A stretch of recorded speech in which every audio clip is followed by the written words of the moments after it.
Where there is love, there is no condition. But Ananda could not understand this. When Ananda came to Buddha for the very first time and he came to become his disciple, Ananda laid three conditions before Buddha. And he could do that because Ananda was an elder cousin brother of Buddha. And so when Ananda came and met Gautam Buddha, he said, "Listen, Siddharth." Siddharth was Gautam Buddha's name given by his parents. Ananda did not address him as Gautam Buddha. He addressed him, "Listen, Siddharth," because he knew that Gautam Buddha was his younger brother. And so he said, "I am going to be initiated by you into sannyas on the path. Once I am your disciple, I will no longer be your elder brother. Once I am your disciple, you will be in position to order me and I will have to obey you. Right now, I am in a position to order you and you will have to obey. Before the situation changes, I want three conditions to be remembered." Buddha smiled and said, "What are those three conditions?" Ananda said, "The first condition is that you shall never send me anywhere away from you to spread the word, the message. Second, I will be with you the whole day and even in the night. I will sleep in the same room where you will be sleeping. And the third condition, if I ask any question or if I bring someone who wants to ask any question to you, you will not refuse. You will have to answer." Gautam Buddha laughed, a loud belly laugh, and said, "There is no problem in it. It is okay. I accept your conditions. You get initiated." And then Ananda remained with Gautam Buddha for 42 years. Day in and day out, Ananda became a shadow of the Buddha. Many people came around this time and many became disciples and many also were able to attain enlightenment. But Ananda still remained far away from the stage of enlightenment. So one day he asked Buddha, "What is happening? People who have come after me have become enlightened, and I have been so close to you. Nobody has heard you more than I have heard you. Nobody has the intimacy that I have with you. Why am I not becoming enlightened?" Gautam Buddha said, "Now you can understand why I laughed. Remember, 20 years ago when you asked before initiation for three conditions, I laughed. This was the reason. Because your conditions would be a barrier. You cannot forget that you are my elder brother.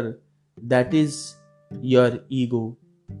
Although you have been with me for more than anybody else, you have heard me better than anybody else. You have become so knowledgeable, so learned. You have memorized every sermon that I have given. You have immense memory, but you don't have any experience of your own.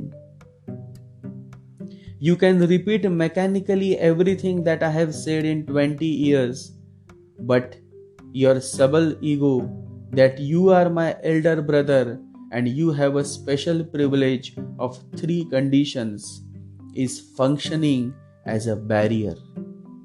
You will not become enlightened until I die." And that's what happened. After 42 years of initiation, Gautam Buddha died. And among 10,000 disciples, Ananda was the first who burst into tears when Buddha said, "Now I want to say goodbye to you all. My body is old and tired, and whatever I wanted to say, I have said. I want now to go into the ultimate rest." Ananda was sitting on his right side, and he burst out like a small child, although he was older than Buddha. And Buddha said, "Why, Ananda? Are you crying and weeping? I am not dying ignorant. I am dying absolutely fulfilled, enlightened, and not ordinary enlightenment, the enlightenment which has never been excelled before. And I am also dying immensely fulfilled because never before have so many disciples of a single master been enlightened. I am going into ultimate rest because there is no death for me." Ananda said, "I am not weeping for you. You misunderstood me. I am weeping for myself. That for 42 years I have been following you like a shadow, day in, day out, and I have not become enlightened yet. I am still as unconscious as ever. What will happen to me when you are gone? And I don't think that in ages to come I will ever meet anyone of your caliber, nor will I have such an opportunity to be so intimate and so close. You are leaving me in a darkness that seems to have no dawn." Gautam Buddha laughed again, and even with tears in his eyes, Ananda could not resist asking him. He said, "Why are you laughing? You laugh at strange moments." Buddha said, "Within 24 hours you will know.